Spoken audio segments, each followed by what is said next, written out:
Bonjour! Alors, je vais vous expliquer aujourd'hui les règles de Poule-Poule. Je vais essayer de faire jouer mes élèves en fait à la fin de mes cours de ma classe à la maison à Poule-Poule la semaine prochaine. La semaine dernière et celle d'avant, on a pas mal joué à Opération Pharaon qui rendait déjà très bien. Je vais faire une vidéo dessus aussi d'ailleurs, je pense. Et là, je vais donc d'abord vous expliquer les règles parce que c'est un petit peu plus complexe, je pense, à transmettre. Alors dans Poule-Poule, vous avez plusieurs types de cartes. Moi, je vais commencer avec 4 cartes, 4 types de cartes.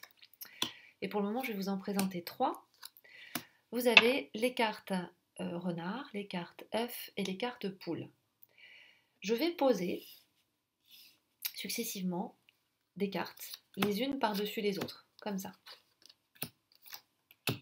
Vous allez devoir compter combien d'œufs sont libres. C'est-à-dire dans la pile, combien il y a d'œufs non couvés. Mais alors évidemment, il y a des règles. Exemple. Je pose ici, je vais enlever ces cartes-là pour ne pas vous embêter, je pose ici un œuf. Donc là, moi ce que je me dis, donc là je vais écrire, mais évidemment le but c'est de le faire uniquement mentalement. J'ai un œuf qui est libre.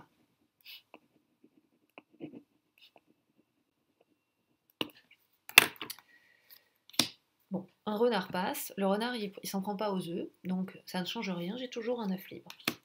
Ici, maintenant, j'en ai 2. Alors le principe, c'est d'arriver à 5 œufs quand on joue en vrai, en face à face, ou en groupe. Une fois qu'on pense qu'on est à 5 œufs, on crie poule-poule. Et si on a raison, on a gagné.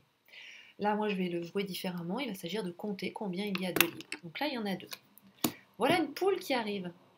La poule, quand elle arrive, elle va couver un des œufs qui sont libres.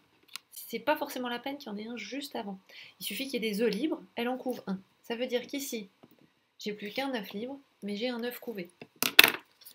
Une autre poule arrive. Je n'ai plus de libre et j'ai 2 œufs couvés. Une autre poule arrive, et ben elle couve rien. Ensuite j'ai un œuf, mais cet œuf-là ne sera pas couvé par la poule d'avant. Un œuf est couvé seulement par une poule qui arrive après. Donc là, j'ai un œuf libre et 2 œufs couvés. Un renard arrive. Qu'est-ce qu'il fait le renard? Il chasse une poule. Et du coup, j'ai plus qu'un seul œuf couvé parce que j'ai une des 2 poules qui est partie en courant, qui se fait courser par le renard, et du coup, elle a libéré son œuf. Est-ce que vous voyez ce que je veux dire? Je continue. 3 œufs libres, 1 couvé. 4 libres, 1 couvé.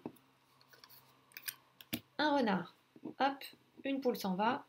Tac, ça libère l'œuf. Là, de ce que moi j'ai compté, on est à 5 œufs libres. Alors on va vérifier. Un œuf. Un renard, il sert à rien. Un œuf. Une poule couvre l'œuf. Une poule couvre l'œuf. Une poule qui sert à rien. Un œuf. Un renard chasse la poule. Un œuf. Un œuf. Un renard chasse la poule. J'ai bien 5 œufs. Vous voyez le principe?